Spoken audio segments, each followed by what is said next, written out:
Lady ব্রেবোন college আর Ramakrishna Sarada mission Vivekananda বিদ্যাভবনের যৌথ উদ্যোগে যে ফ্যাকাল্টি এক্সচেঞ্জ প্রোগ্রামটা হয়, মেয়েরা অবভিয়াসলি জেনে গেছো এতদিনে, সারস্বত পরিবর্ত, সেই সারস্বত পরিবর্ত পরিবারের পক্ষ থেকে আমরা আজকে ডক্টর তমনাশ চক্রবর্তীকে আহ্বান জানিয়েছি। সম্পর্কে তিনি আমার ভাই, আর আজ তিনি বলবেন আমাদের ভারতীয় দর্শনের ওপরে।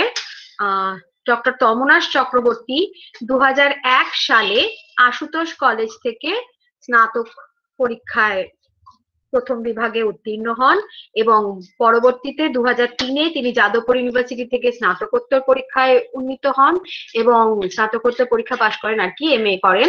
আর ওর স্পেশাল পেপার ছিল ন্যায় দর্শন। 2007 সালে ব্যাকরণ তীর্থ উপাধি পান। 2017 সালে university of Calcutta doctor Ratna বসুর তত্ত্বাবধানে ওর PhD শেষ হয়। বিষয় ছিল ভারতীয় দর্শনে তমস্তত্ত্ব। আজ তমনাশ আমাদের ভারতীয় দর্শনের উপর আলোকপাত করবে। ভাইকে আমাদের তরফ থেকে, আমাদের পরিবারের পক্ষ থেকে অনেক শুভেচ্ছা, অভিনন্দন। আশা করি মেয়েরা ভীষণই সমৃদ্ধ হবে, এবং শুধু মেয়েরা কেন, মেয়েদের সাথে সাথে আমরা উদ্বুদ্ধ হব। শুরু করে দিচ্ছি।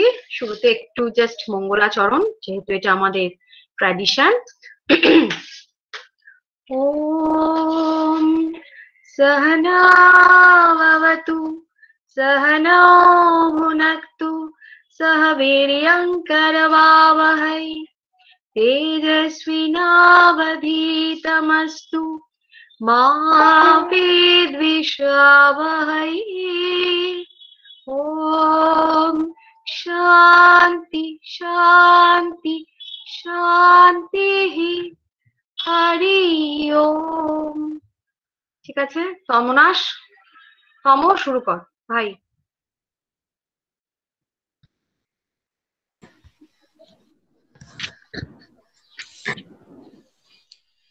ओम सदाशिवसमारंभां शंकराचार्यमध्यमाम् अस्मदाचार्यपर्यन्तां वन्दे गुरुपरम्पराम्। नमामि यामिनीनाथलेखालङ्कृतकुन्तलां भवानीं भवसन्तापनिर्वापनसुधानदीं। শুভ দ্বীপ্রহর। আমার মিত্রাদি, সুতাপাদি এবং লেডি ব্রেবোন কলেজ এবং সারদা মিশনের আমার যারা অগ্রজ রয়েছেন তাদের প্রত্যেকে আমি যথাযোগ্য সম্মাননা, এবং যারা আমার থেকে ছোট সুস্মিতা প্রভৃতি তাদেরকেও আমি আমার যথাযোগ্য স্নেহ জ্ঞাপন করছি। খুবই নিজেকে শ্লাঘ্য মনে করছি যে এরকম একটি অনুষ্ঠানে আমাকে বলার জন্য অনুরোধ করা হয়েছে। তাদের প্রত্যাশা পূরণে আমি কতখানি সমর্থ আমি জানি না, এবং ছাত্রছাত্রীরাও কতখানি উপকৃত হবে সে তো আপরিতোষাদ বিদুষাম না সাধু মান্যে প্রয়োজক বিজ্ঞানম, আপনারা জানেন। আমাকে বলতে বলা হয়েছে ভারতীয় দর্শন। ভারতীয় দর্শন এই শব্দটা তো উচ্চারিত হলে প্রথমেই আমাদের মানস চক্ষে এত বিষয় এসে উপস্থিত হয়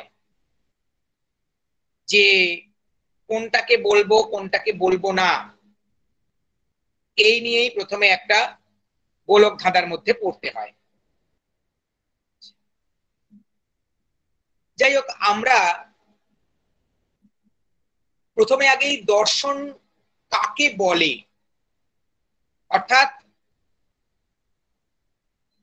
কোন বিষয়টি দর্শনের আলোচ্য বিষয়, সেইটিকে আমরা আগে একটু দেখার চেষ্টা করি।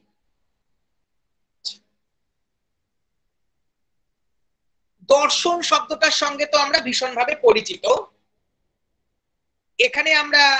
এখানে আমি পারিভাষিক যে দর্শন শব্দ, সেই দর্শন শব্দের কথা এখন বোঝাচ্ছি না।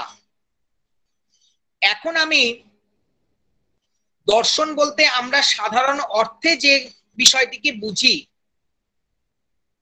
আমি তাকেই এখন বলছি। দর্শন মানে কি? দেখা। অর্থাৎ আমরা আমাদের পঞ্চ ইন্দ্রিয়ের দ্বারা যা অনুভব করি সেইটি হচ্ছে দর্শনের শব্দের অর্থ। আজ সন্ধ্যাকালে আমার চন্দ্র দর্শন হলো। তো এখানে দর্শন মানে কি? সোজা কথায় বললে আমি সন্ধ্যাবেলা চাঁদ দেখলাম, এই কথাটাকে আমি বোঝাচ্ছি। কিন্তু যখন এই পারিভাষিক দর্শন শব্দটিকে আমরা ব্যবহার করি তখন কিন্তু শুধুমাত্র এই দেখা শব্দটাকে আমরা বোঝাই না। তাহলে কোন বিশেষ অর্থকে বহন করে আনলে সেটি দর্শন পদবাচ্য হয়, এইটা নিয়েই আমরা প্রথমে একটু আলোচনা করি।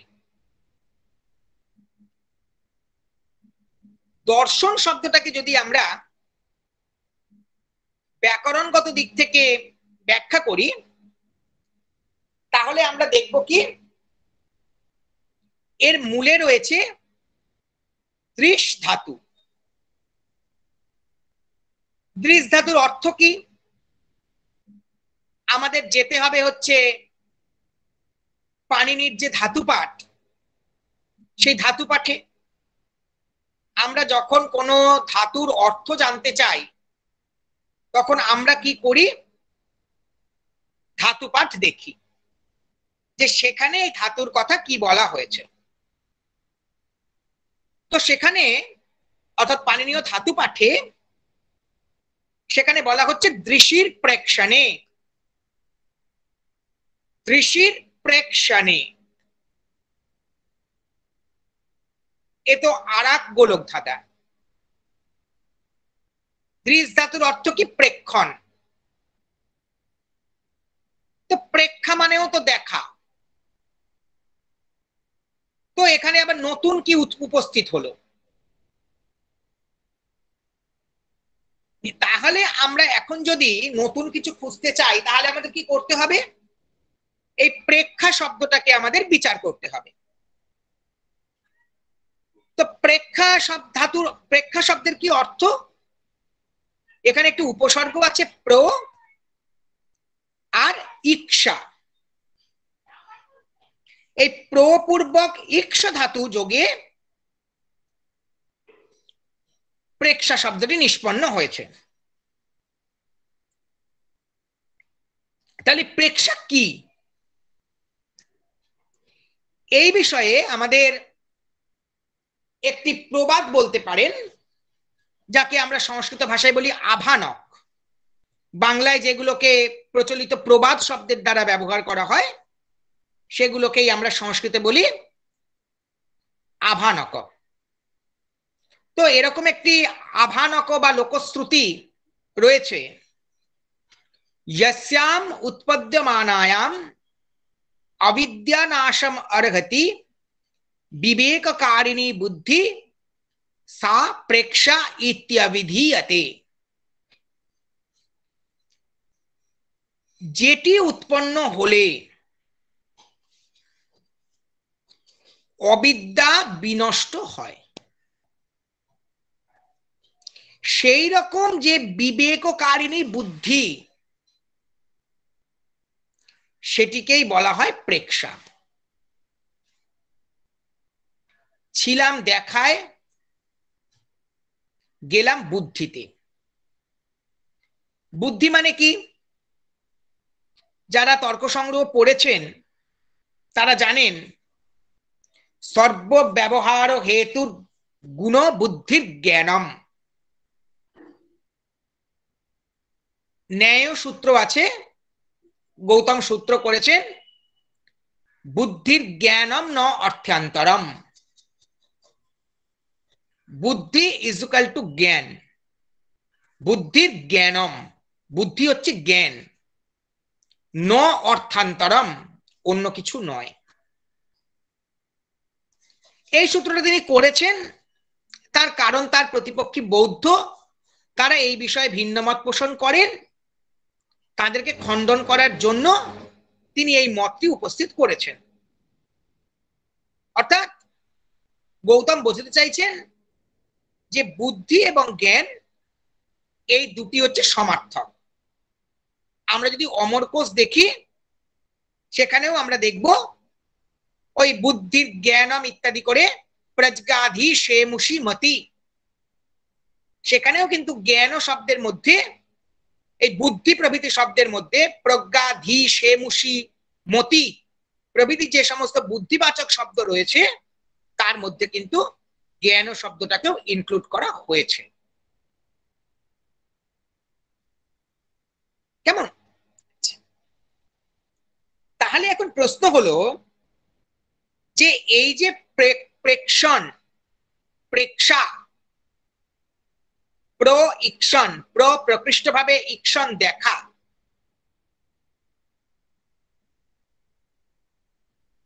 এটি হচ্ছে আপাতত দর্শন শব্দের ব্যুৎপত্তি বলে এইটুকু বললাম।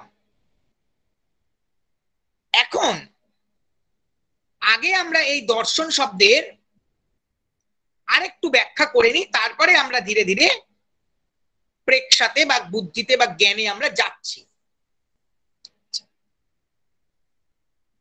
এখানে যেমন দৃশ ধাতুটি রয়েছে, সেরকম এখানে যে প্রত্যয়টি রয়েছে, আপনারা জানেন ধাতু এবং প্রত্যয় যোগেই একটি শব্দ নিষ্পন্ন হয়। তাহলে এখানে যেমন আমরা ধাতুটিকে পেয়েছি হচ্ছে দৃশ, সেখানে প্রত্যয়টি হচ্ছে লুট, লুট প্রত্যয়, তার স্থানে অনট আগম হয়। আপনারা যারা 11-12 পড়ে এসেছেন তারা খুব ভালো করেই জানেন দৃশ অনট দর্শনম, আপনারা লিখে এসেছেন, নাম্বারও পেয়ে এসেছেন। আসলে ধাতুটা অনট নয়, সরি, প্রত্যয়টা অনট নয়, লুট, লুটের স্থানে অনট প্রত্যয়ে আগম হয়েছে। এই অনট প্রত্যয় বা লুট প্রত্যয়, এগুলো কোন কোন অর্থে ব্যবহৃত হয় এই বিষয়ে পাণিনির একটি সূত্র আছে, কৃত্য লুট বহুলম। কৃত্য প্রত্যয় এবং লুট প্রত্যয় তারা বহু অর্থে ব্যবহৃত হয়ে থাকে।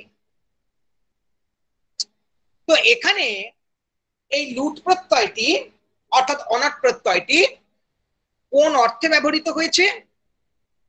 এখানে দুটি অর্থে আমরা একে ব্যবহার করতে পারি।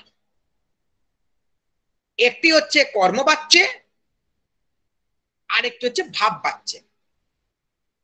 যদি আমরা কর্মবাচ্যে একে ব্যবহার করি, ব্যাখ্যা করি, তাহলে বলবো কি, দৃশ্যতে অনেনা ইতি দর্শনম, অর্থাৎ যার দ্বারা দেখা হচ্ছে, অর্থাৎ সেই দেখার যেটি প্রকৃষ্ট উপকারক বা করণ।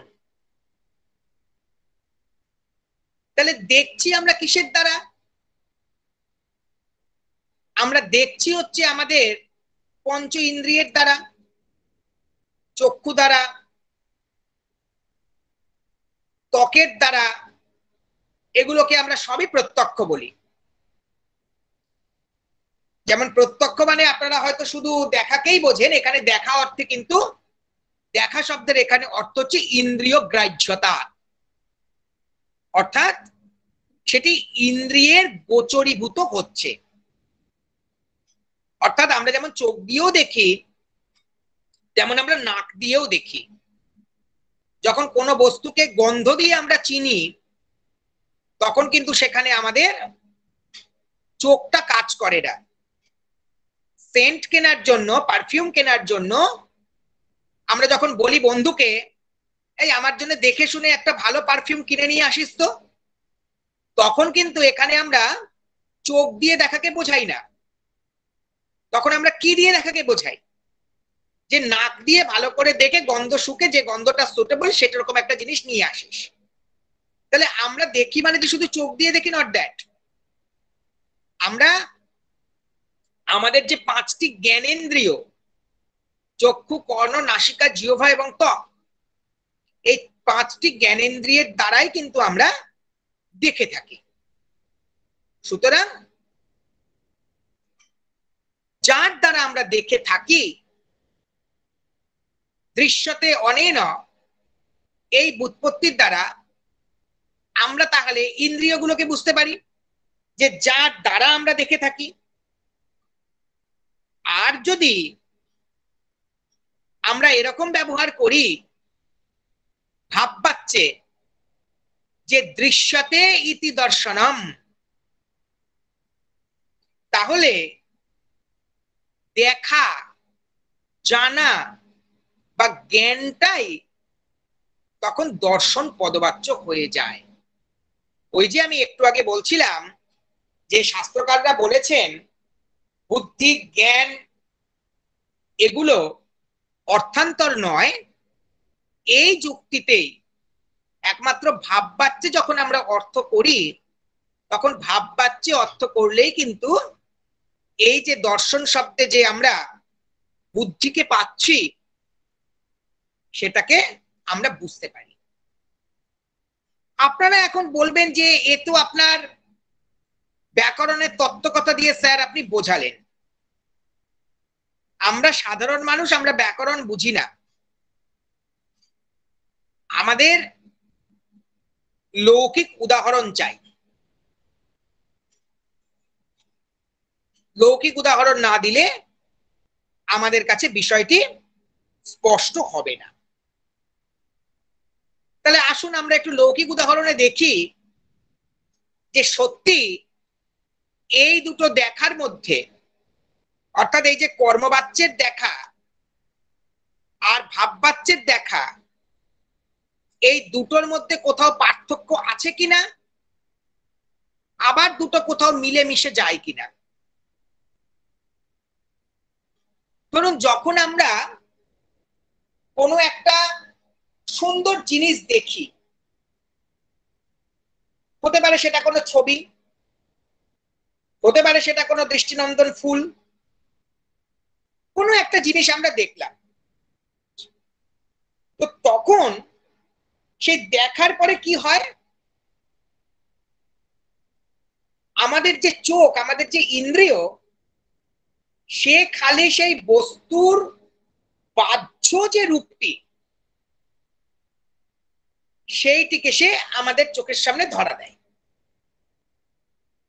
দর্শন কিভাবে এটাকে ব্যাখ্যা করছে আমি সেটা এক্ষুনি বলছি না।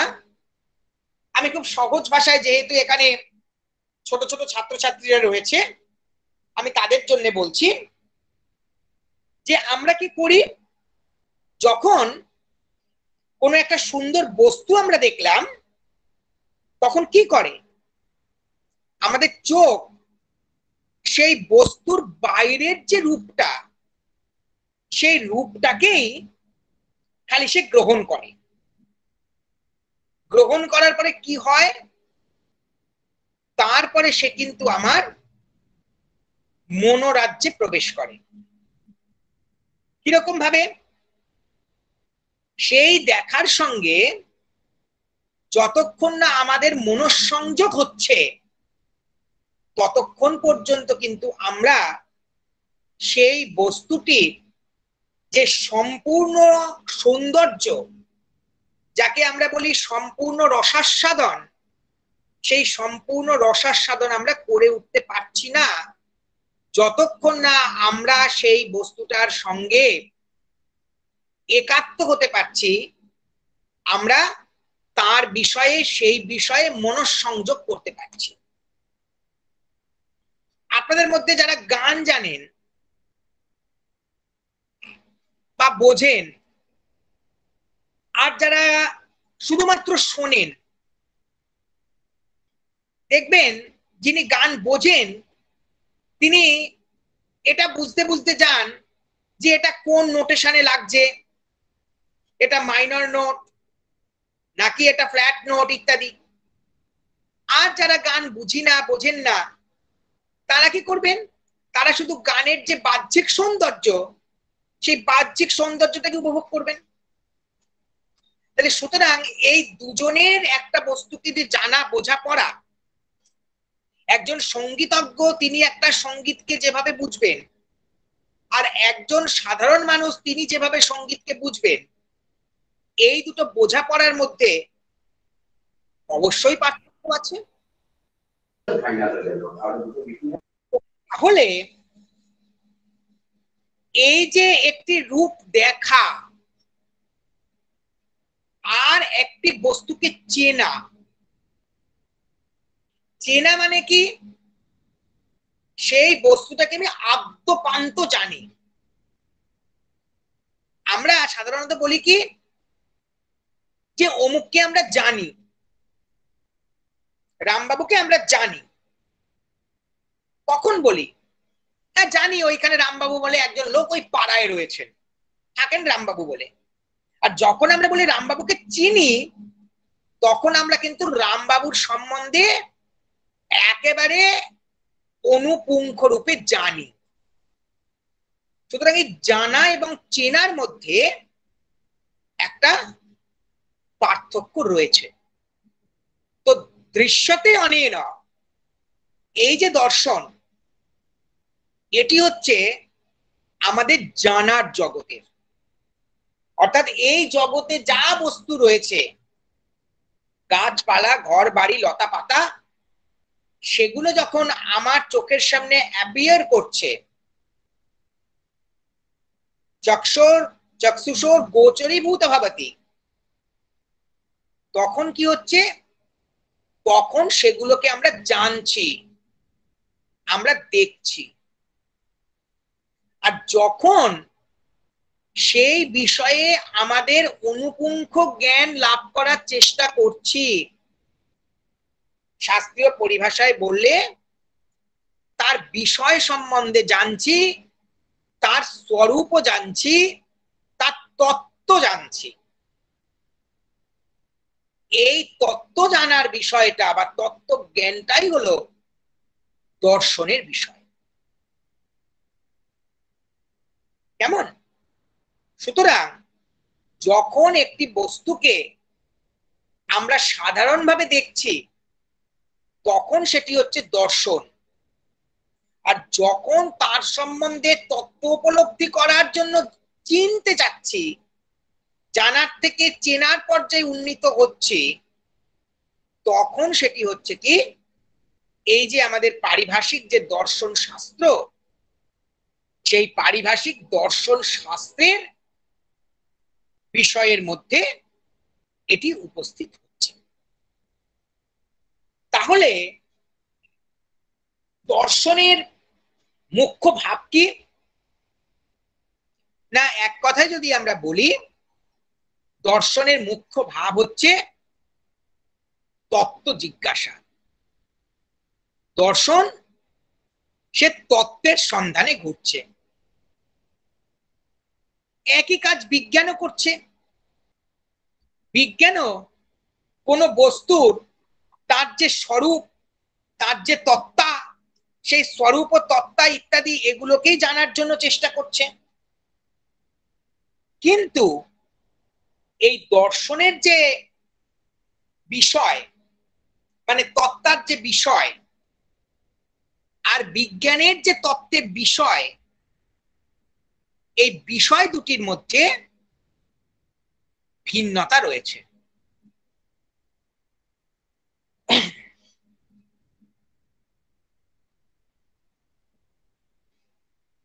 যেমন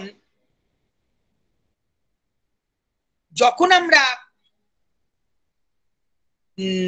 কোন সাহিত্যের রসের উপলব্ধি করি, যখন আমরা একটা সাহিত্যকে পাঠ করি, তার বিষয়টাকে আমরা ধরতে চেষ্টা করি, সেই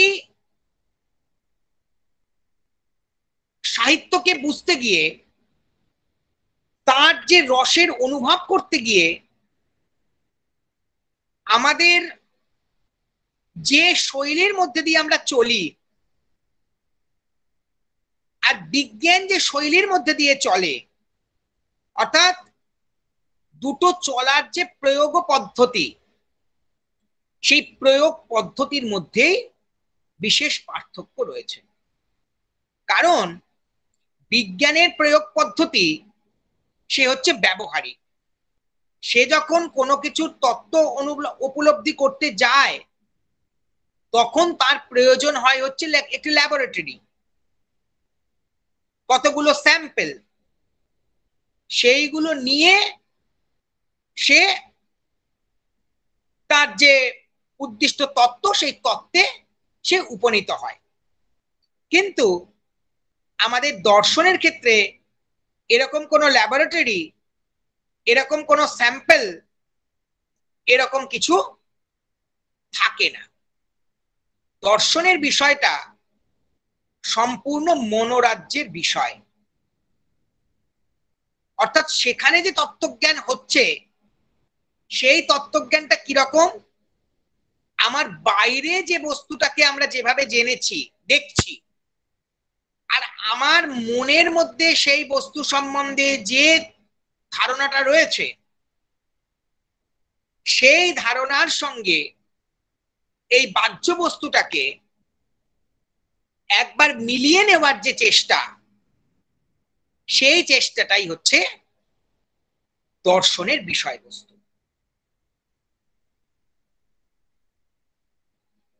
অর্থাৎ যে তত্ত্বটাকে আমরা প্রত্যক্ষ করতে চাইছি, যে বিষয়টাকে আমরা বুঝতে চাইছি, সেই বিষয়টাকে দর্শন যখন দেখে তখন তার শৈলীটা কিরকম হয় না, দর্শন সে তার যে জ্ঞাত বিষয়, অর্থাৎ যে বিষয়টাকে নিয়ে সে চর্চা করতে চাইছে, দেখুন আমি যখন কোনো কিছুকে জানছি তখন সেখানে জানার একটি বিষয় অবশ্যই থাকে। যদি বিষয় না থাকে, বিষয় নিরপেক্ষ জ্ঞান কখনোই হয় না, হওয়া সম্ভব নয়। আপনাকে যদি বলা হয় যে আপনি এটা জানেন, জানেন প্রশ্ন করা হলো, তো আপনি বলেন হ্যাঁ জানি, তো বলুন কি জানেন। হ্যাঁ সেটা তো বলতে পারছি না কি জানি, তো তার মানেটা কি, আপনি সেই বিষয়টা জানেন না। তাহলে যখনই কোনো বস্তুকে আমরা জানছি, তো সেই জানতে গেলে সেই জানার একটা বিষয় অবশ্যই থাকতে হয়। এইবার সেই যে বিষয়, অর্থাৎ যেটা আমার ধারণা, সেই ধারণাটাকে লাভ করার জন্য আমাকে যে প্রসেসের মধ্যে দিয়ে যেতে হয়, সেই প্রসেসটাকেই দর্শন, অন্তত ভারতীয় দর্শন, খুব পুঙ্খানুপুঙ্খভাবে বিচার করেছেন। যে বস্তুটিকে দর্শনের পরিভাষায় বলা হচ্ছে প্রমাণ। অর্থাৎ সেই যে আমার জ্ঞান, যে অবজেক্টটাকে আমি জানতে চাইছি, কারণ আমি এর আগেই বলেছি যে আমাদের বিজ্ঞানে জানার জন্য অনেকগুলি উপায় আছে, ল্যাবরেটরি আছে, নানা রকম আমরা কিছু স্যাম্পল নিয়ে কাজ করেন, কিছু স্পিসিস থাকে, সেই সমস্ত নিয়ে তারা জানার বিষয়টা করে। কিন্তু আমাদের এখানে সেইভাবে কোনো ল্যাবরেটরির বিষয়বস্তু নেই, যে জন্য সেই জানার যে উপায়, সেই উপায়টা যদি ভ্রান্ত হয় তাহলে জানাটাও ভ্রান্ত হবে। সেই জন্য দর্শন শাস্ত্রে প্রমাণকে এতখানি গুরুত্ব দেওয়া হয়েছে, যেহেতু এই প্রমাণ ইজুকাল টু হচ্ছে সেই জানার যে উপায়, জানার যে ইনস্ট্রুমেন্ট। বিজ্ঞানের ক্ষেত্রে ইনস্ট্রুমেন্টটা হলো ওই আপনার ল্যাবরেটরি প্রভৃতি, আমাদের ক্ষেত্রে জানার ইনস্ট্রুমেন্ট হলো এই প্রমাণ। কেমন? তো এই হচ্ছে মূলত দর্শন বলতে আমাদের ভারতীয় অ্যাসপেক্টে আমরা কি বুঝি তার একটা সংক্ষিপ্ত দিগদর্শন মাত্র। এরপরে আসি যে ভারতীয় দর্শনের প্রস্থানগুলো সম্বন্ধে। আপনারা জানেন যে ভারতবর্ষে দর্শন সম্প্রদায় দুটো ভাগে বিভক্ত। এক দলকে বলা হচ্ছে আস্তিক সম্প্রদায়, আর এক দলকে বলা হচ্ছে নাস্তিক সম্প্রদায়। 6টা দর্শন রয়েছে। এ তো গেল খুব স্থূল কথা। আমরা খুবই লুসিডলি বলে থাকি যে দর্শন হচ্ছে 6টা। আস্তিক দর্শন 6টা আর নাস্তিক দর্শন হলো 3টে। আদৌ কি তাই? আমরা যদি সর্বদর্শন সংগ্রহ নামক গ্রন্থটির দিকে একটু চোখ বোলাই, যেটি খ্রিস্টীয় 14দশ শতকে আমাদের মাধবাচার্য নামক একজন মহাপণ্ডিত রচনা করলেন, সেখানে আমরা দেখতে পাচ্ছি সেই সময় ভারতবর্ষে যতগুলো দর্শন সম্প্রদায় প্রচলিত ছিল তাদের একটা দিগদর্শন করানোর চেষ্টা করেছেন, এবং সেখানে তিনি মোট 16টি দর্শনের বিষয়বস্তু আলোচনা করেছেন। তার থেকে অন্তত আমরা এটুকু বুঝতে পারি যে ওই খ্রিস্টীয় 14দশ শতকে তার সময়ে ভারতবর্ষে এই এতগুলি দর্শন সম্প্রদায়ের অস্তিত্ব ছিল। তিনি চারবাক থেকে শুরু করেছেন এবং শেষ শঙ্কর বেদান্তে গিয়ে শেষ করেছেন। আমাদের মনে রাখতে হবে তারপরেও কিন্তু আরো বেশ কয়েকটি দর্শন সম্প্রদায় ভারতবর্ষে আবির্ভূত হয়েছে, যেমন মাধ্ব সম্প্রদায়, যেমন নিম্বার্ক সম্প্রদায় বা গৌড়ীয় বৈষ্ণব সম্প্রদায়। এদের কথা বাদই দিলাম, কারণ মাধবাচার্যের সময় এদের আবির্ভাব ঘটেনি। ন্যাচারালি মাধবাচার্য এদেরকে ব্যাখ্যা করতে পারেননি। এদের কথা বাদ দিলাম এই জন্যই বলছি যে এগুলোকেও বেদান্ত দর্শনের মধ্যেই ধরে নেওয়া হয়েছে, কারণ এরা সবাই আমাদের বাদরায়ণের যে ব্রহ্মসূত্র, সেই ব্রহ্মসূত্রের উপরে টিকা ভাষ্য রচনা করে এক একটি সম্প্রদায় বলে বিবেচিত হয়েছে। এখন আমরা যে 6টি আস্তিক সম্প্রদায়কে জানি, ন্যায় বৈশেষিক, সাংখ্য যোগ, পূর্বমীমাংসা এবং বেদান্ত, এই 6টা। এবার যদি পূর্বমীমাংসাকে আপনারা দুটো ভাগে ভাগ করেন, ঘাট্ট এবং প্রাভাকর, তাহলে সেক্ষেত্রে সংখ্যা দাঁড়াবে 7টা। এদেরকে আস্তিক দর্শন বলা হচ্ছে, তার কারণ একটি শর্ত যে এরা বেদকে প্রমাণ হিসাবে গ্রহণ করেছেন, অর্থাৎ এরা হচ্ছে বেদ অনুগ সম্প্রদায়। বেদ বিরোধী কোনো কথা এরা গ্রহণ করেন না। কেউ কেউ সাক্ষাৎভাবে বেদকে গ্রহণ করেছেন, যেমন মীমাংসা, দুটো মীমাংসা, পূর্ব মীমাংসা এবং উত্তর মীমাংসা, মানে বেদান্ত এবং মীমাংসা, এরা সাক্ষাৎভাবেই বেদকে প্রমাণ হিসেবে গ্রহণ করেছেন। আর বাদবাকি ন্যায়, বৈশেষিক, সাংখ্য এরা স্বমতের অনুকূলে অতিরিক্ত প্রমাণের জন্য বেদকে উপস্থিত করেছেন। যেমন যদি বেদান্ত জগতের উৎপত্তির কথা বলতে চায়, তাহলে সে সেখানে প্রত্যক্ষ বা অনুমানকে ততটা প্রমাণ হিসেবে গ্রহণ করবে না, বরং সে ভার্বাল টেস্টিমনি বা শাব্দিক প্রমাণকেই সে অধিকতর প্রমাণ হিসেবে গ্রহণ করবে।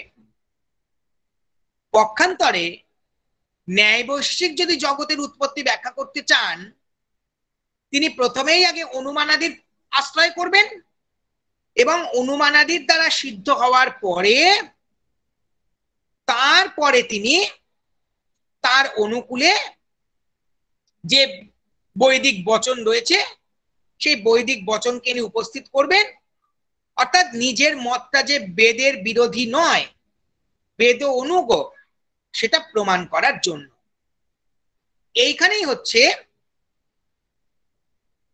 এই সাক্ষাৎ সম্বন্ধে যারা বেদকে মানেন এবং যারা বেদকে পারম্পরিক সম্বন্ধে মানেন, এই দুজনের মধ্যে পার্থক্য। যেজন্য আমাদের জয়ন্ত ভট্ট তিনি খুব স্পষ্ট ভাষায় বললেন যে দেখো, বেদার্থ রক্ষা করার জন্য এরা সবাই বেদার্থকে ব্যাখ্যা করতে চাইছেন। বলেন যে বেদার্থ ব্যাখ্যা করার জন্য মীমাংসা প্রভৃতি, অর্থাৎ পূর্ব মীমাংসা, উত্তর মীমাংসা, এরা নট সাফিসিয়েন্ট এনাফ। কেন না, তার্কিকদের কুযুক্তির দ্বারা যদি বেদেরই প্রামাণ্য শিথিল হয়ে যায়, অর্থাৎ বেদই যদি প্রমাণ হিসেবে না দাঁড়াতে পারে, তাহলে কিভাবে সেই বেদের অপ্রমাণ বেদের বাক্যের দ্বারা কোন জিনিসকে তুমি প্রতিষ্ঠা করতে পারো? উনি খুব সুন্দর উদাহরণ দিচ্ছেন, সুন্দর ভাষায় বলছেন, জয়ন্তের ভাষা ভীষণ সুন্দর। তিনি বলছেন, তদানীং স্বামিনী পরিম্লানে তৎপরিজনেন কিংকৃত্যম। যদি বাড়ির মালিকই পয়সা কড়ি না থাকে, তাহলে তার ভৃত্যরা তারা কিভাবে বেঁচে থাকবে? তিনি তো প্রথমে ভৃত্যদেরকে ছাড়িয়ে দেবেন, যা বাবা, তোদেরকে রাখতে পারছি না, আমি আমার নিজের কাজ করে নেব। তো সেই রকম ভাবে তার্কিকদের কুযুক্তির দ্বারা যদি বেদই নিজে শিথিল প্রমাণ বা অপ্রমাণ হয়ে পড়ে, তাহলে অপ্রমাণ বেদকে সপ্রমাণ করার জন্য যারা সাক্ষাৎভাবেই বেদকে প্রমাণ হিসেবে মেনেছে, তারা কি করবেন? তারা তো কিছু বলতে গেলেই বলবেন এটা তো প্রমাণই নয়, সুতরাং তাকে তুমি কিভাবে প্রমাণ হিসেবে নিয়ে আসছো? অতএব কি করতে হচ্ছে?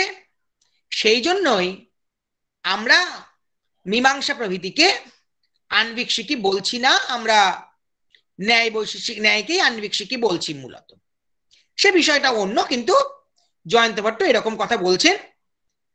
অর্থাৎ এর থেকে আমরা এটুকু বুঝতে পারছি যে একদল, অর্থাৎ এই আস্তিক দর্শনের মধ্যে একদল বেদকে সাক্ষাৎভাবে প্রমাণ হিসেবে মানছে, আর একদল বেদকে পরম্পরাক্রমে প্রমাণ হিসেবে মানছে। আচ্ছা, প্রমাণ হিসেবে মানছে এই কথাটার মানেটা কি? প্রমাণ হিসেবে মানছে এই কথাটার অর্থ হলো, প্রমাণ হিসেবে মানছে এই কথাটার অর্থ হলো যে তাকে অপৌরসীয় প্রমাণ হিসেবে মানছে। অপৌরসীয় মানে কি? না, সেটি হচ্ছে আনকোয়েশ্চেনেবল, আনডাউটেবল। অর্থাৎ এই বেদের বিষয়ে কোনো প্রশ্ন করা যাবে না, কোনো সংশয় করা যাবে না। এই আবার কিরকম কথা? তাকে আমি কোনো কোয়েশ্চেন করতে পারবো না, তার সম্বন্ধে আমি কোনো সংশয় রাখতে পারবো না, সেটা কিভাবে সম্ভব?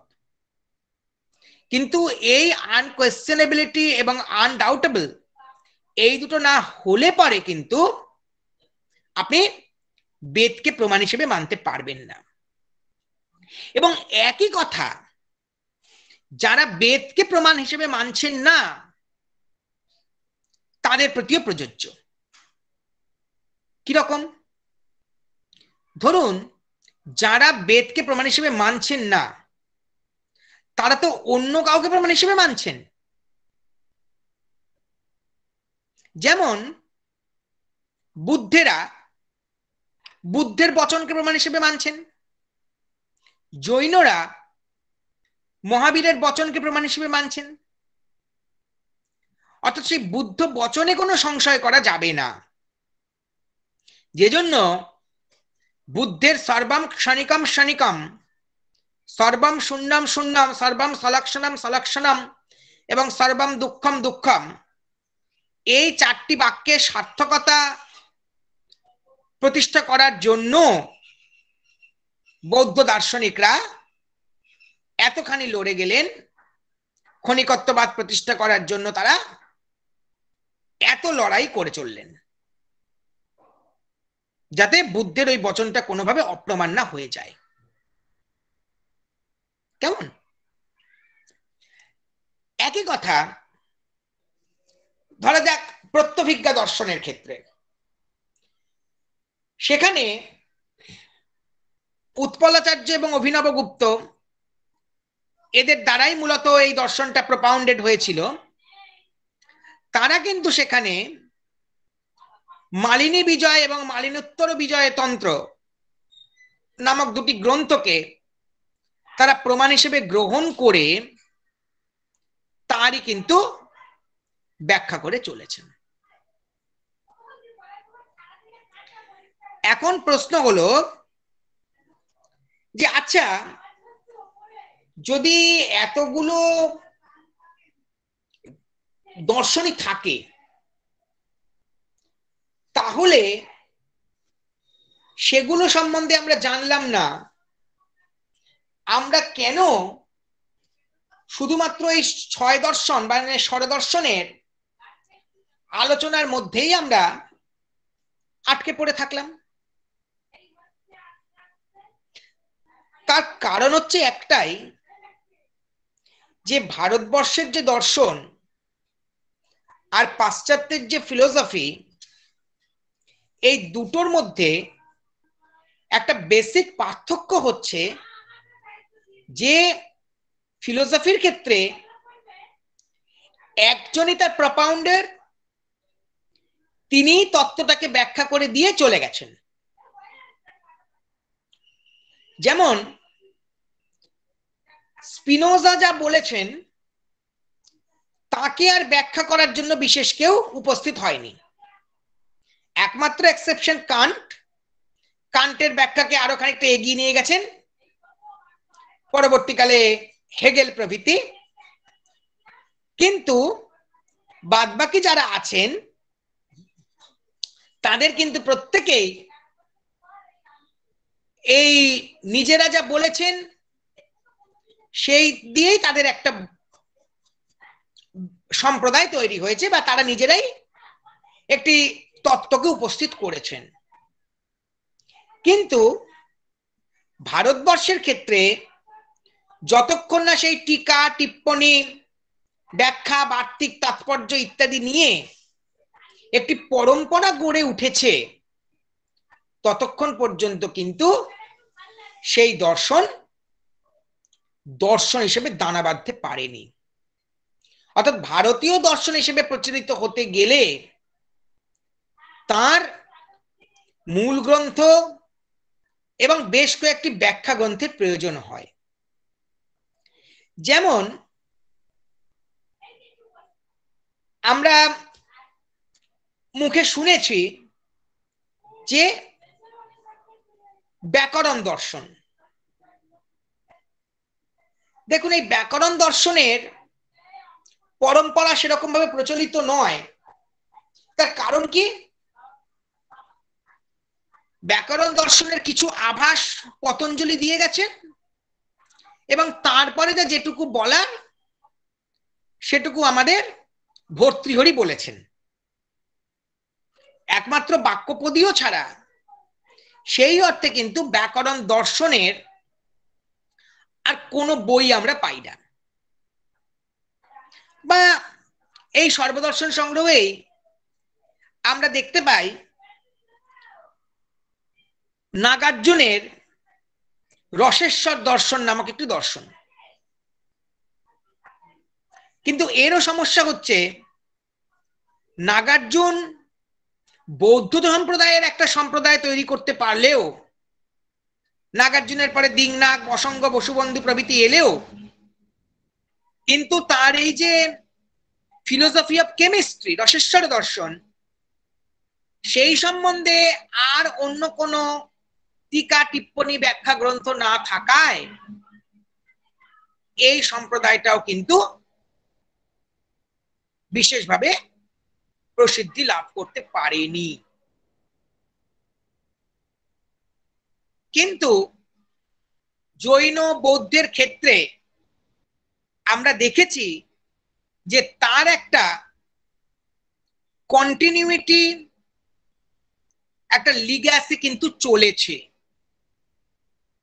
যার খানিকটা আমরা প্রত্যভিজ্ঞা দর্শনের ক্ষেত্রেও দেখতে পেয়েছি। উৎপলাচার্য, অভিনবগুপ্ত প্রভৃতি তারা বেশ কয়েকজন মিলে এই সম্প্রদায়টিকে একটা জায়গায় দাঁড় করিয়ে দিয়েছেন বলে এর কিছুটা পঠন পাঠন চর্চা প্রভৃতি কিন্তু এখনো পর্যন্ত বিদ্যমান রয়েছে। এই কারণেই এই যে সদ্দর্শন তা প্রতিষ্ঠা লাভ করতে পেরেছে, যেহেতু এর একটি মহান গ্রন্থ পরম্পরা রয়েছে।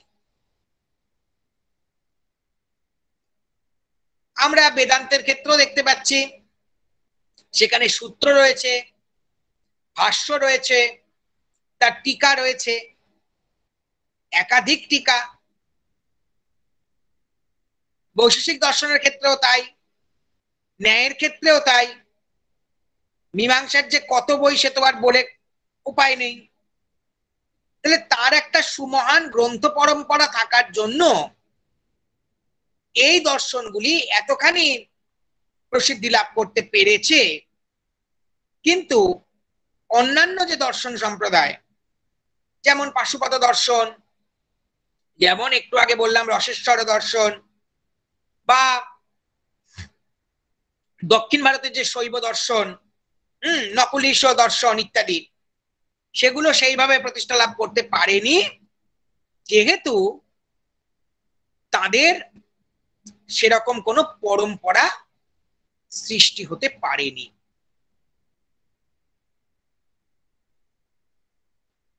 তো এই হলো মূলত আমাদের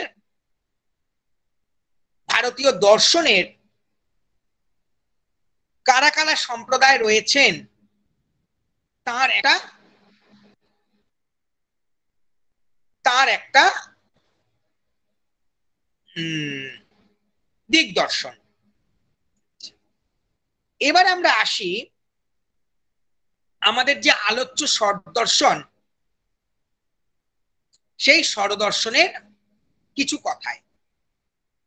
কিছু কথা এই জন্যই বলবো যে আপনারা একটি কথাতেই আপনারা নিশ্চয়ই বুঝতে পেরেছেন যে এগুলির একটি মহান গ্রন্থ পরম্পরা রয়েছে। তো এই গ্রন্থ পরম্পরা তো আর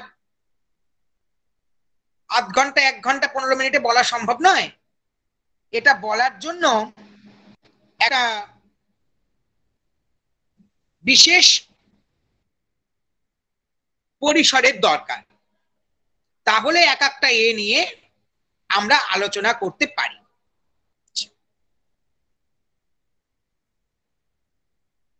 আমরা জানি যে এই 6টি দর্শন বলতে আমরা কাদের কাদের বুঝেছি, যে আস্তিক 6টি দর্শন। আমরা এর আগে বলেছি আস্তিক দর্শন কারা, অর্থাৎ যারা কিনা বেদকে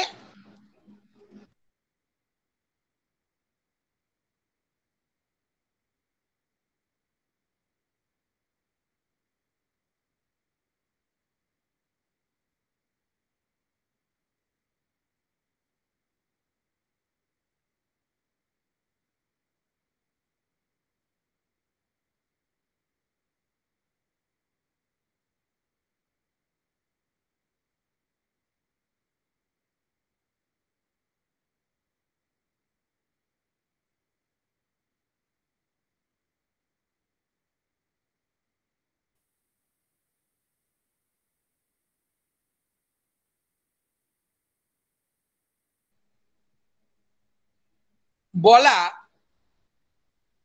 প্রায় অসম্ভব। তো আমরা এই 6টি দর্শন, তাদের কি মূল তত্ত্ব, সেই মূল তত্ত্ব সম্বন্ধে আমরা যদি একটু ছোট করে আলোচনা করি। আগেই বলেছি যে এই 6টি দর্শনকে আস্তিক দর্শন বলা হচ্ছে, এবং আস্তিক দর্শন কেন বলা হচ্ছে না, যেহেতু এরা বেদকে অপৌরুষীয় প্রমাণ হিসেবে স্বীকার করছেন। আচ্ছা, ভালো কথা। তো তাই যদি হয়, সবাই যদি বেদকেই প্রমাণ হিসেবে গ্রহণ করেন, তাহলে আর তাদের মধ্যে এত ভিন্নতা কেন? তাহলে এই 6টা দর্শন স্বীকারের কি যুক্তি আছে? যে কোনো একটি বা দুটি কে গ্রহণ করলেই তো আমাদের কাজটা সিদ্ধ হতে পারে। অনাবশ্যক এত দর্শন জানার বোঝার কি প্রয়োজন আছে? প্রশ্নটা সঙ্গত। এখন প্রত্যেকেই, ভারতীয় দার্শনিক যারা, তারা প্রত্যেকেই একটি বস্তুরই সন্ধান করছে, যে বস্তুটির নাম হচ্ছে সুখ। যে কোনো শাস্ত্র গ্রন্থই আমাদের কি করে? পরিণামে সুখ প্রদান করে। যে কোনো বিষয় আমাদের চাই কি? সে পরিণামে সুখ প্রদান করতে। আমরা যখন কোনো একটা বই পড়ি, বই পড়ে আমাদের আনন্দ হয়। হয়তো সেই বইটা কোনো ট্র্যাজেডি, কিন্তু সেটা পড়েও আমাদের ভালো লাগে বলে আমরা দ্বিতীয়বার সেটি পড়ি বা অন্য কাউকে পড়ার জন্য অনুরোধও করি। তো একইভাবে এই ভারত দার্শনিক সম্প্রদায়ও, তারাও কি করতে চাইছেন? তারা এটুকু বুঝতে পারছেন যে এই জগতে আমরা যে সুখটা অনুভব করছি, সেই সুখটা নিরবচ্ছিন্ন সুখ নয়। সেই সুখটা হচ্ছে দুঃখ মিশ্রিত সুখ।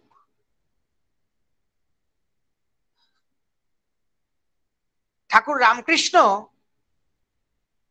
তিনি মা শারদাকে বলেছিলেন যে দেখো, এই কলকাতার মানুষেরা কিরকম নরকের কীটের মতো যন্ত্রণা ভোগ করছে। তাদের এই যন্ত্রণা তাকে দীর্ণ করেছিল। তিনি চেয়েছিলেন তাদের এই যন্ত্রণা থেকে মুক্তি দিয়ে তাদের সুখ প্রদান করার জন্য। তো সমস্ত দার্শনিকই, সমস্ত সম্প্রদায়ই তারা কি করছেন? তারা এই সুখকেই সন্ধান করে চলেছেন। তো সুখকে সন্ধান করছেন ঠিকই, কিন্তু সেই সন্ধানের পথটা বিভিন্ন জনের কাছে বিভিন্ন রকম। আমাদের পুষ্পদন্ত নামক একজন সাধক, তিনি শিবের উদ্দেশ্যে একটি স্তোত্র রচনা করেছিলেন, যে স্তোত্রটির নাম হলো শিব মহিম্ন স্তোত্র। সেই শিব মহিম্ন স্তোত্রের অষ্টম শ্লোকে শিখরিণী ছন্দে নিবদ্ধ শ্লোকটি, প্রথম অংশ, শেষের কয়েকটি মালিনী ছন্দ রয়েছে। তো সেখানে সেই ষষ্ঠ মন্ত্রে তিনি বলছেন, ত্রয়ী সাংখ্যাং যোগ পশুপতি মতম বৈষ্ণবমিতি প্রভিন্নে প্রস্থানে পরমদমদ পথ্যমিতি চ রুচীনাং বৈচিত্রাদ ঋজুকুটিল নানা পথযুষাম নৃণামেক গম্যস্তমসি পয়সাম অর্ণব ইব। বলছেন কেউ ত্রয়ী অর্থাৎ বেদ, কেউ সাংখ্য, কেউ যোগ, কেউ পশুপতি মত, কেউ বা বৈষ্ণব মত অবলম্বন করেছেন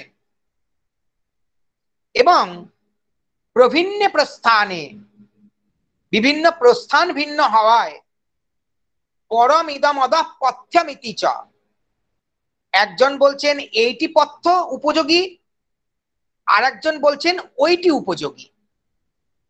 তো কেন না, রুচিনাং বৈচিত্রাৎ, রুচির বৈচিত্র্য হেতু।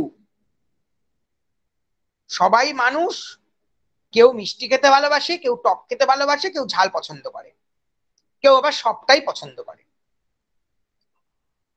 তো রুচিনাং বৈচিত্রাৎ ঋজুকুটিল নানা পথে জুষাম, রুচির বৈচিত্র্য হেতু সরল কিংবা কুটিল নানা পথে চলে ফাইনালি তমসি গম্য, ফাইনালি রিচ করে কোথায়? তোমার কাছেই।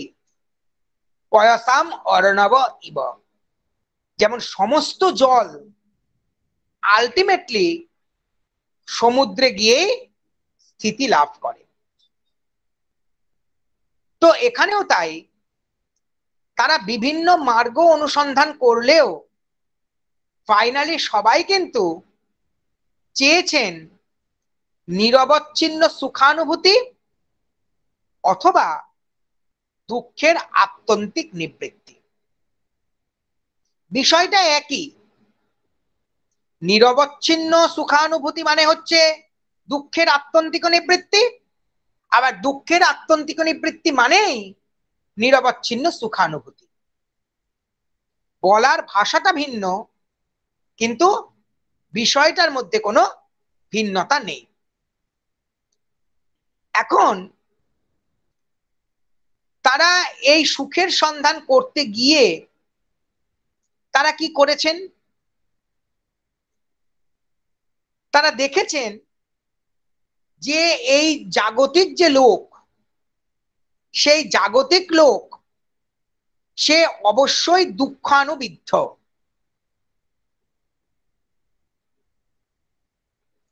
আমাদের সাংখ্য দর্শনের যে সাংখ্য কারিকা, সেই সাংখ্য কারিকা রচনা করতে গিয়ে ঈশ্বর কৃষ্ণ তার প্রথম শব্দটাই উচ্চারণ করছেন দুঃখত্রয়াভিঘাতা জিজ্ঞাসা। দুঃখ শব্দ দিয়েই তিনি গ্রন্থ শুরু করছেন। এমনটা কিন্তু আমরা অন্য কোনো গ্রন্থে দেখতে পাই না। সবসময় মঙ্গলজনক কোনো শব্দ বা মঙ্গলবাচী কোনো শ্লোক দিয়েই যে কোনো গ্রন্থ আরম্ভ হয়ে থাকে। আপনারা তর্ক করে বলবেন, এখানে মাস্টারমশাইরা আছেন, যে কেন তো অজাম একাম লোহিত শুক্ল কৃষ্ণাম এই দিয়েই তো শুরু হয়েছে। হ্যাঁ, তো হয়েছে, কিন্তু সেটা তো শ্বেতাশ্বতর উপনিষদের একটি কোটেশন, সেটাকে জাস্ট কোট করা হয়েছে। সেটা is not the own creation of ঈশ্বর Krishna, he has quoted, but his first creation is starting with the word dukkha, which is quite unnatural in our legacy. তো এই দুঃখ থেকে মুক্তি দেওয়ার জন্যই কি করছেন সমস্ত দর্শন সম্প্রদায়, তারা চেষ্টা করছেন এবং তারা এটুকু বুঝেছেন বা এটুকু জানছেন যে এই লোকজগৎ সে হচ্ছে নিষ্কলুষ সুখ নয়, নিষ্কণ্টক সুখের জায়গা নয়। এই সুখ হচ্ছে দুঃখ মিশ্রিত সুখ। গঙ্গেশ উপাধ্যায় তার তত্ত্ব চিন্তামণি গ্রন্থে ভারী সুন্দর একটি উদাহরণ দিয়েছেন। এই সংসার কিরকম না কুপিত ফণিফণ ছায়ামিব,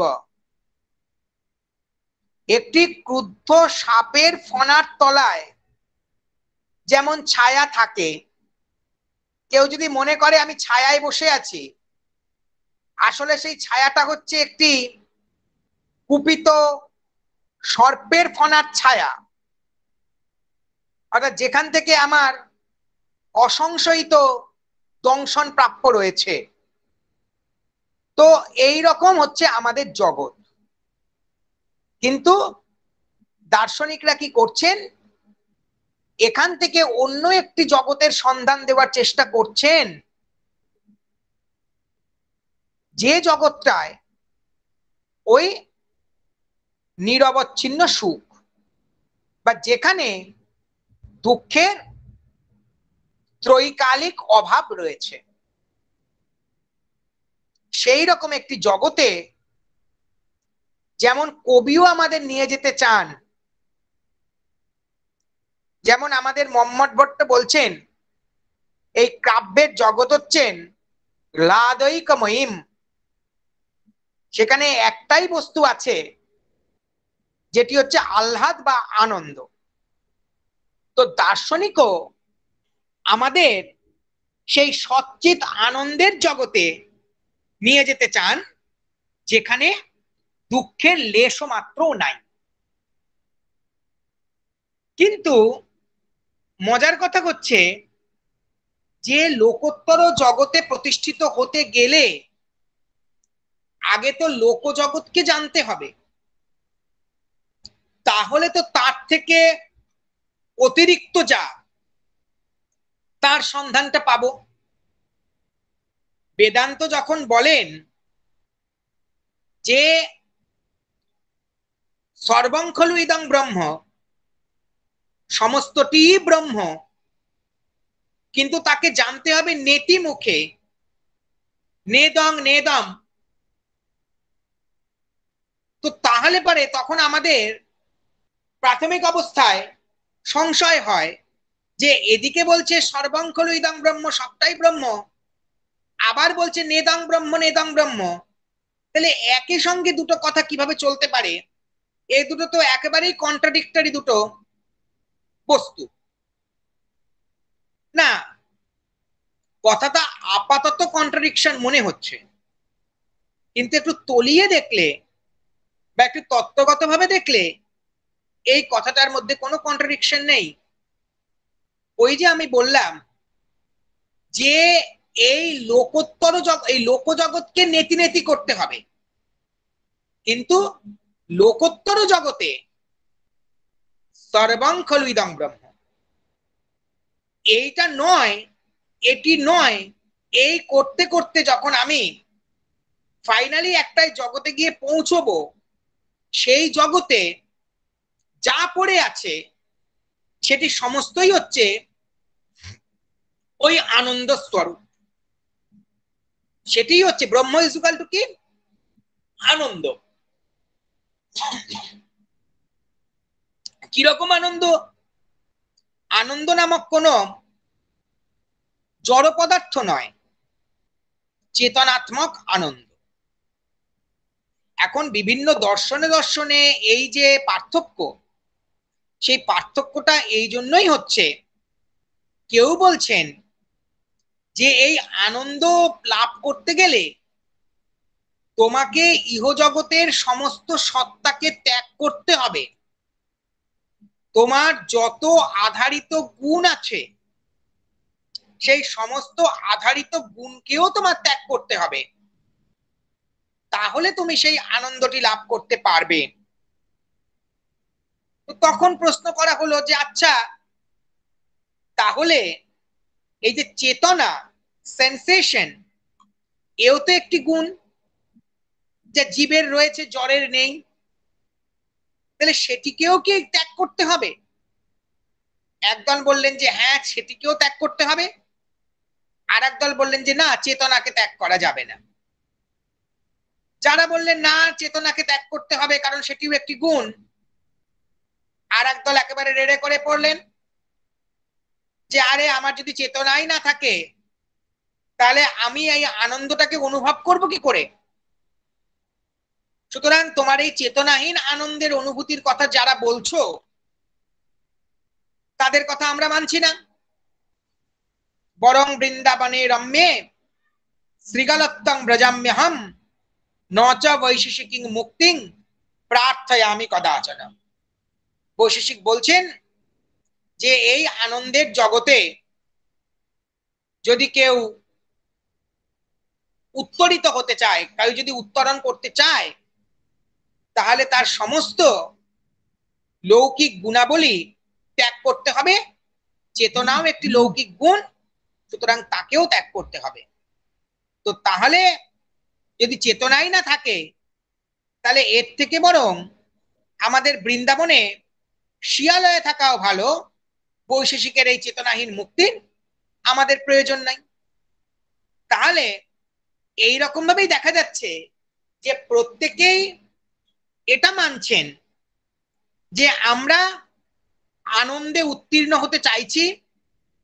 সেই আনন্দ শব্দকে কেউ ব্রহ্ম বলছেন, কেউ ঈশ্বর বলছেন, সে যে যাই বলুন না কেন। আবার কেউ বলছেন যে না, ঈশ্বর এবং আনন্দ এই দুটো ভিন্ন বস্তু। সে আরো তত্ত্ব কথা, আরো জটিল কথা, আমি এত জটিলতার মধ্যে যাচ্ছি না। কিন্তু মোদ্দা কথা হলো যে এরা প্রত্যেকেই চাইছেন এই দুঃখ মিশ্রিত সুখময় যে জগৎ, সেই জগতের থেকে নিরবচ্ছিন্ন সুখের জগতে উত্তীর্ণ হওয়ার চেষ্টা কিন্তু আমরা সবাই করছি। এবং আমরা ব্যবহারিক জগতেও আমরা দেখছি যে আমরা সবাই ছুটছি কিসে? সুখের পিছনে। কি করলে আমরা একটু সুখে থাকতে পারবো, আমরা একটু আনন্দ থাকতে পারবো, তার চিন্তা করছি। আবার সেই চিন্তা করতে গিয়ে দেখা যাচ্ছে যে পক্ষান্তরে তার সঙ্গে অন্যান্য আরো নানা চিন্তা ভাবনা চলে আসছে। তো সুতরাং তারা আমাদের এমন একটি পথের সন্ধান দিতে চাইছেন, এমন একটি দিক দর্শন করাতে চাইছেন, যেখানে ওই সুখের পিছনে পিছনে ধেয়ে আসা ছোট ছোট দুঃখগুলোর কোনো স্থান নেই, যেখানে আছে খালি সুখ, সুখ এবং সুখ। এবং সেটা করতে গিয়ে আমি কখনোই লোকজগৎকে ত্যাগ করে আমি এই লোকোত্তর জগতে উন্নীত হতে পারছি না। সেই জন্যই আমাকে কি করতে হচ্ছে? আমাকে লোকজগৎকে ব্যাখ্যা করতে হচ্ছে। ব্যাখ্যা করে তাকে চেনার পরে আমি বুঝতে পারছি যে না, এখানে সেই নিরবচ্ছিন্ন সুখটি নেই। তাহলে আমাকে অন্যত্র কোথাও আস্বাদন সন্ধান করতে হবে, আস্বাদন বলছি, সন্ধান করতে হবে। তো এই জন্যই দার্শনিকরা লোকজগৎকে ব্যাখ্যা করতে চেয়েছেন। এবং লোকজগৎকে ব্যাখ্যা করতে গিয়ে তারা দেখতে পেলেন এই যে এত বিশাল জগৎ, একে যদি আমি কয়েকটি শ্রেণীতে ক্যাটাগরাইজ না করি, কয়েকটি শ্রেণীতে আমি যদি তাকে বিভক্ত না করি, তাহলে ইন্ডিভিজুয়ালি কিন্তু আমাদের পক্ষে এগুলোকে ব্যাখ্যা করা সম্ভব নয়। আপনারা জানেন এই ক্যাটাগরাইজেশন কিন্তু সমস্ত শাস্ত্রেই করেছে। ব্যাকরণ শাস্ত্রেও দেখুন যে তারা যখন শব্দগুলোকে করেছেন, ওই একই শব্দে কে অনেকগুলো শব্দকে বাঁধার জন্য তারা একটি সূত্র করেছেন, অর্থাৎ একটি সূত্র দিয়েই তারা অনেকগুলি শব্দকে সাধন করে ফেলছেন। কারণ তারা জানেন যে এই যে অনন্ত শব্দশাস্ত্র, সেই প্রত্যেকটা শব্দের জন্য আলাদা আলাদা করে যদি আমি সূত্র রচনা করতে যাই, তাহলে আমার যে প্রস্তাবিত বিষয়টা, সেই বিষয়টাই ভেঙে পড়বে, কারণ সেটা পসিবল নয়। যে জন্য তারা কি করলেন, ওই একটি সূত্র, তার দ্বারা তারা একাধিক শব্দের সিদ্ধি করার উপায় করে ফেললেন। ওই আমরা জানি কাচং মণিং কাঞ্চনঞ্চ রত্নাতি বালা যথৈক সূত্রে তথা পাণিনিনা একেন সূত্রেণ স্বানম ইউনম মঘোনম আহ। যেমন একটা অবোধ বালিকা, সে কাঁচ মণি সোনা একটা জায়গার মধ্যেই জড়ো করে ফেলে, ঠিক একইভাবে পাণিনীয় একটি সূত্রের দ্বারাও ওই স্বান শব্দেরও দ্বিতীয়ার বহুবচন, জুন শব্দেরও দ্বিতীয়ার বহুবচন এবং মঘন শব্দের দ্বিতীয়ার বহুবচন তিনি রচনা করে ফেলেছেন। অর্থাৎ কোথায় কুকুর আর কোথায় ইন্দ্র, পাণিনির দৃষ্টিতে কুকুর আর ইন্দ্রকে এক আসনে এক সূত্রে গাঁথতে কোনো সমস্যা হয়নি, কারণ সমস্যা না হলেই এটা ওনার পক্ষে সমস্যা ছিল। তো দার্শনিকরাও তারাও কি করেছেন, এই জাগতিক বস্তুগুলিকে কতগুলিতে শ্রেণীবিন্যাস করে নিয়েছেন এবং সেই শ্রেণীগুলিকে বোঝার জন্য তারা কতগুলি উপায়ের নিরূপণ করেছেন। এবং এই করতে গিয়ে যারা যত বেশি শ্রেণীতে বিভক্ত করেছেন, তাদের কাছে অবজেক্ট গুলো তত বেশি প্রকার হয়ে গিয়েছে। যারা কম করেছেন, তাদের কাছে অবজেক্ট গুলো কম হিসেবে ধরা পড়েছে এবং অবজেক্টের সংখ্যা অনুসারে তাকে গ্রহণ করার যে, তাকে জানার যে প্রসেস, সেই প্রসেসটাও ভিন্ন ভিন্ন হয়েছে। ফলে প্রমেয় এবং প্রমাণ এই সংখ্যায় তারতম্য হয়ে গিয়েছে। যে খালি জড় জগৎকেই মানছে, জড় জগতের অতিরিক্ত অন্য কোনো জগতের অস্তিত্ব তার কাছে নেই, তার প্রত্যক্ষের অতিরিক্ত অন্য প্রমাণ মানারও কোনো দরকার নেই, কারণ সে প্রত্যক্ষ দিয়েই তার হাতের সামনে রয়েছে যে জড় জগৎ, সেই জড় জগৎকে সে ব্যাখ্যা করে দিতে পারছে। আর যারা লোক জগতের অতিরিক্ত লোকোত্তর জগৎকে মানছেন, তখনই তাদের প্রত্যক্ষের অতিরিক্ত অন্যান্য উপায়ে তাদের যেতে হচ্ছে। কিন্তু মজার কথা হচ্ছে, দেখুন এই যে আমরা বলছি যে সবাই প্রত্যক্ষকে মেনেছেন, প্রত্যক্ষকে না মেনে কারোর উপায় নেই, তার কারণটা কি? কারণ হচ্ছে প্রত্যেকেই জড় জগৎকে মানতে বাধ্য হয়েছে, কারণ সে এই জাগতিক জগতে, এই জড় জগতে অবস্থান করেই সে জগতের মানে লোকোত্তর জগতের ব্যাখ্যা করতে বসেছে। সুতরাং জড় জগতের অস্তিত্বকে তার না মেনে কোনো উপায় ছিল না এবং সেই জন্যই তাকে প্রত্যক্ষকে মানতে হয়েছে। বেদান্ত যতই লোকোত্তর জগতের কথা বলুক, তিনি বলছেন যে এই জগৎ হচ্ছে মিথ্যা, ব্রহ্মই হচ্ছে একমাত্র সত্য।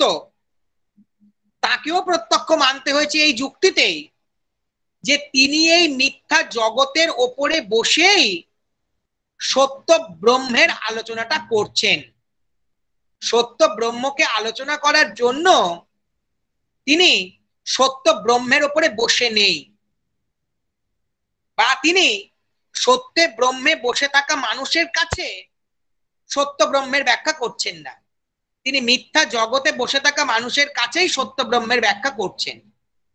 এই জন্য তিনি যতই শব্দকে প্রধান প্রমাণ বলে মানুন না কেন, তাকেও কিন্তু প্রত্যক্ষকে স্বীকার করতে হয়েছে এবং প্রত্যক্ষকে তার প্রথমেই রাখতে হয়েছে।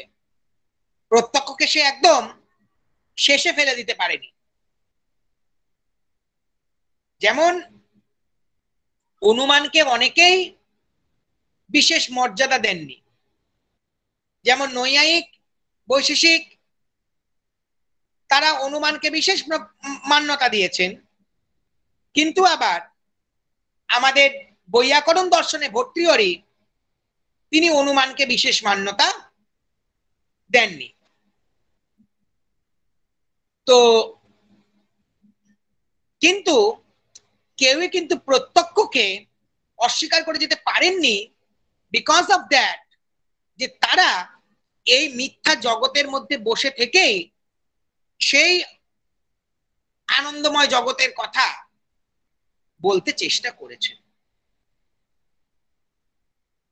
তো এইভাবেই আমরা দেখতে পাচ্ছি যে দর্শন যে সম্প্রদায়গুলো, সেই সম্প্রদায়গুলো তারা ভিন্নতা পাচ্ছে, এবং আরো কিছু কারণ আছে, আরো অনেকগুলো কারণই আছে, কিন্তু সেই কারণগুলো আমি আর অত বিশদে ব্যাখ্যা করছি না, যেহেতু এখানে অনেক ছোট ছোট ছেলে মেয়েরাই রয়েছে, ফার্স্ট ইয়ারের ছেলে মেয়েরা, থার্ড ইয়ারের ছেলে মেয়েরা, যাদের হয়তো আরো গভীর ব্যাখ্যায় এরপরে তারা আর কিছু বুঝতে পারবে না, তাদের হয়তো বিষয়টি একেবারেই বুদ্ধির অগোচরে চলে যাবে।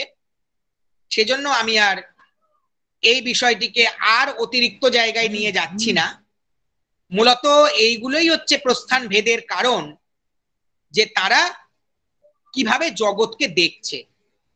যে লোকোত্তর জগতের মধ্যে রয়েছে তার প্রত্যক্ষ দিয়েই কাজ চলে যাচ্ছে, যে এবার লোকোত্তরে মানে লোকজগতে রয়েছে, সরি, তারপরে যে লোকোত্তর জগতে যাচ্ছে তার জন্য আরো অন্যান্য বিষয়গুলো এসে উপস্থিত হচ্ছে, অনুমান, উপমান, অর্থাপত্তি ইত্যাদি।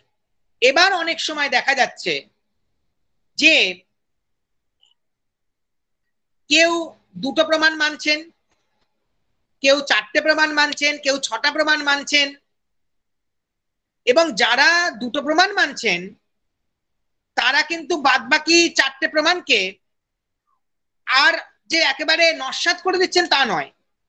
কে কটা প্রমাণ মানছেন কোন দর্শন সম্প্রদায়, সেটা আমি আর এখানে আলোচনা করে সময় নষ্ট করছি না, কারণ এগুলো যে কোনো দর্শনের বই খুললেই আপনারা খুব সুন্দরভাবে ছকেই জানতে পেরে যাবেন যে কোন দর্শন কটা প্রমাণ স্বীকার করছে, কি বৃত্তান্ত।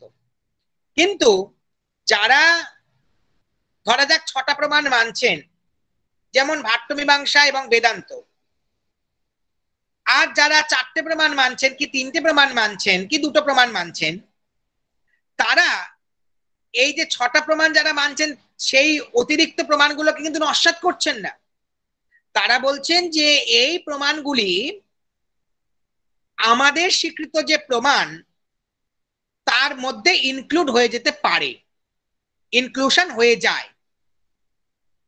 কিন্তু এখানে একটি কথা আছে, একমাত্র বৌদ্ধ তারা কিন্তু এই দুটো প্রমাণই মানছেন, তদ অতিরিক্ত অন্য প্রমাণ তারা স্বীকারই করছেন না। আই মিন এই দুয়ের অতিরিক্ত প্রমাণকে তারা রাদার নেগেট করছেন। এরা যেমন কি করছেন, সেগুলোর পৃথক প্রামাণ্য মানছেন না, তাদের এক্সক্লুশন ইনক্লুশন করছেন, কিন্তু বৌদ্ধ একমাত্র তাদেরকে নেগেট করছেন। কারণ তার কাছে জগতের দুটোই মাত্র সত্তা, একটি হচ্ছে সলক্ষণ, একটি হচ্ছে সামান্য লক্ষণ।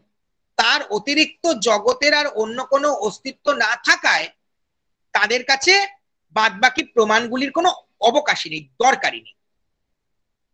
বরং স্বীকার করলে তাদের যে সম্প্রদায়, সেই সম্প্রদায়ের যে মূল তত্ত্ব, সেই মূল তত্ত্বেই হানি ঘটতে পারে। সেই জন্য তারা এগুলোকে স্বীকার করছেন না। কিন্তু আস্তিক দর্শনে ধরা যাক, আমি উদাহরণস্বরূপ যখন আমি বলছি যে ন্যায় দর্শন 4টে প্রমাণ স্বীকার করছে, প্রত্যক্ষ, অনুমান, উপমান, শব্দ, এবং ভাট্ট যখন তার অতিরিক্ত অর্থাপত্তি অনুপলব্ধি স্বীকার করছে, এই অর্থাপত্তি এবং অনুপলব্ধিকে কিন্তু ন্যায় দর্শন তার এই 4টে প্রমাণের মধ্যেই স্বীকার করে নিচ্ছে।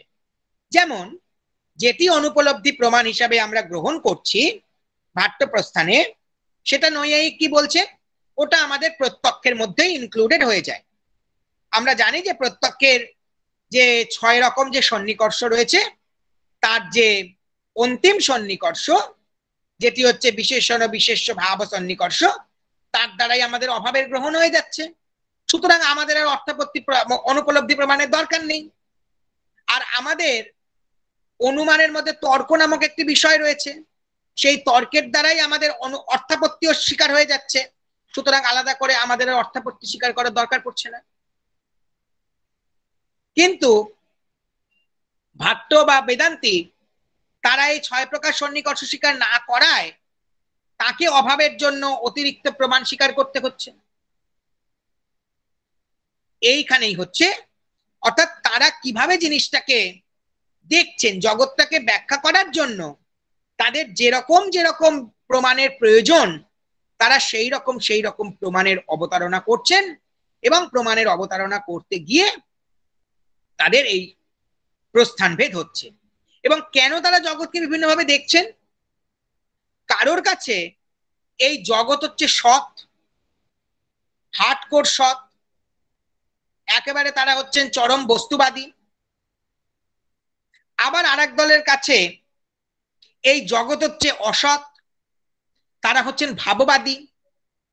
তাহলে সুতরাং এই জগৎকে কিভাবে দেখছে, এবং সেই জগৎ মানে এই লোকজগৎ এবং লোকোত্তর জগৎ, এই দুটো বস্তুতপক্ষে একই কিনা, নাকি এই দুটো বস্তু ভিন্ন, এই যে তত্ত্ব, এই তত্ত্বের ভিন্নতার জন্য কিন্তু এইভাবে প্রস্থানের ভেদগুলো হয়ে যাচ্ছে। আমি অনেকক্ষণ বললাম, এবার যদি কারো কোনো প্রশ্ন থাকে আমাকে যদি করেন, তাহলে আমার সুবিধা হয়। কারো কোনো প্রশ্ন থাকলে আপনারা এবারে করতে পারেন। মেয়েরা কারো কোনো প্রশ্ন থাকলে করো।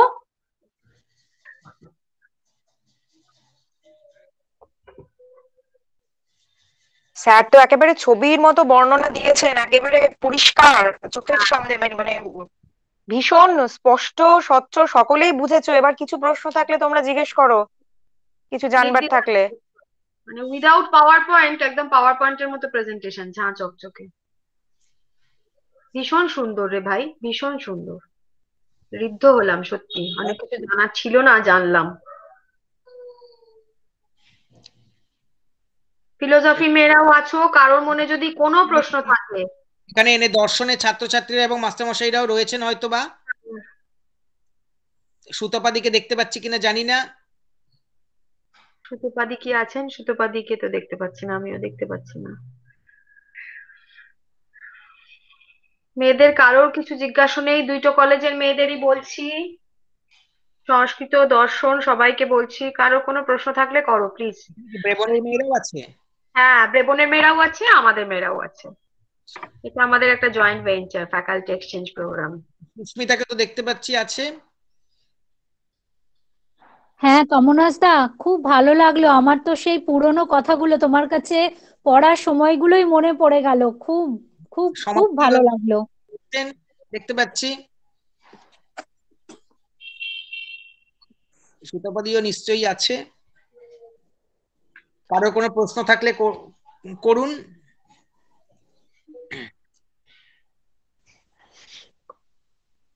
তাহলে মানতে হবে আমি হয় এত খারাপ বলেছি যে কেউ কিছু বুঝতে পারেনি, অথবা এত ভালো বলেছি যে সবার সংশয় ছেদ হয়ে গিয়েছে, কারো কোনো প্রশ্ন নেই। সকল তমর নাশ হয়েছে, সত্যি তমনাশ, সবাই বুঝেছে ভীষণ ভালো, সত্যি ছবির মতো সুন্দর, একেবারে ঝকঝকে বলা, সত্যি তোমরা এই করেছো, কিন্তু বাকি যারা অল্প অল্প জানে আমাদের ছাত্রছাত্রীদের জন্যই তো আমাদের বলা, এবার তারা যদি নিশ্চয়ই করে তাদের, তাহলে পরে আমরা, আমাদের ভালো লাগে যে তাদের কাছে আমরা কতটা পৌঁছতে পেরেছি, কারণ এগুলো তো করা হচ্ছে তাদেরই জন্য। আমাদের ফিলোসফির হেড অফ দ্য ডিপার্টমেন্টও আছেন, আমি দেখতে পাচ্ছি মনিকা দি আছেন। আচ্ছা, মনিকা দি কিছু বলবে?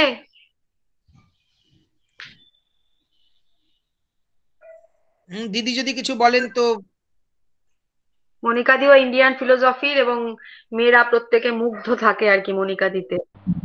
না, খুবই সুন্দর বলা হয়েছে, এত প্রাঞ্জল ভাষায় বলা হয়েছে আর এত সহজ করে। আমি তো মনে করছি আমার মেয়েদেরও খুবই উপকারে লাগবে।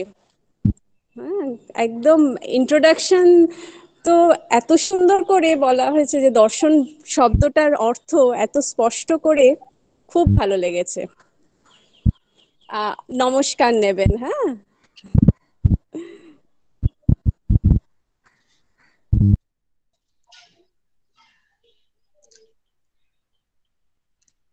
তাহলে কারোর যখন কিছু প্রশ্ন নেই, আমরা তাহলে আমাদের অনুষ্ঠান সমাপ্ত ঘোষণা করতে পারি। আমাদের সারস্বত পরিবর্ত পরিবারের পক্ষ থেকে তম ভাই, তোকে অনেক ধন্যবাদ আসার জন্য, আর আগামী দিনেও আমরা পাবো ভবিষ্যতে, এটাও আশা রাখি। ধন্যবাদ। সাবেরি দি কিছু বলবে? সুস্মিতা? তমর পড়া সত্যি আগেও শুনেছি, যখন আমাদের কলেজে এসেছে এক্সটেনশন লেকচারের জন্য, সেবারও ঋদ্ধ হয়েছি, আবারও ঋদ্ধ হলাম, একদম ভীষণ স্পষ্ট, ভীষণ সত্যি। আমার মনে হয় এটাই কারণ যে যেটা মনিকা দিও বললেন যে সকলেরই মানে একেবারে ভীষণ সুবোধ্য, তুই এত পরিষ্কার করে বললি, সত্যি তাই।